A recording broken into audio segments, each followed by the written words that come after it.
just to touch on a couple other points, I would say that one of the biggest challenges that we see from our clients' perspective is that cyber risk is so dynamic and that every organization is really trying to balance innovation with risk.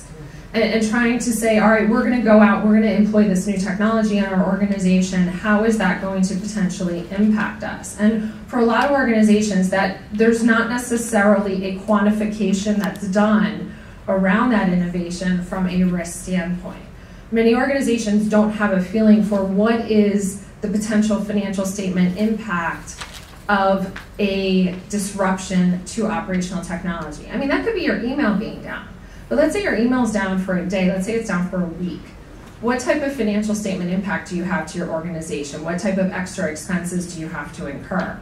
For many organizations, they tend, and I would say especially in the small to mid-size market, we've seen a huge uptick in ransomware attacks. Why?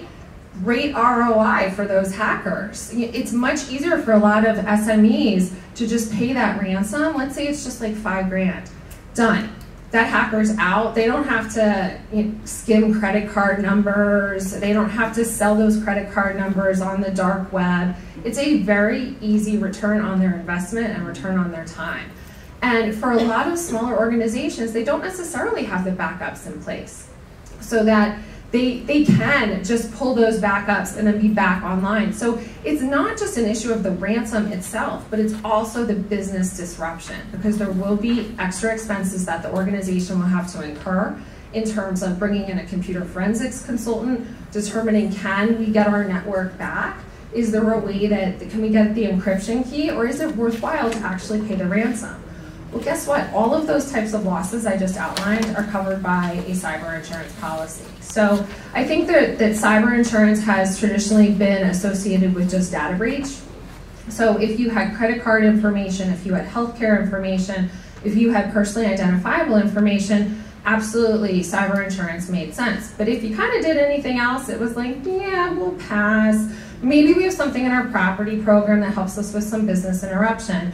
But right now we're seeing so much interest from food, ag, and bev, manufacturing, life sciences, power utility, energy, because all those industries are waking up to the fact that they have a very big risk, and it's a risk to their balance sheet if they have some type of ongoing disruption.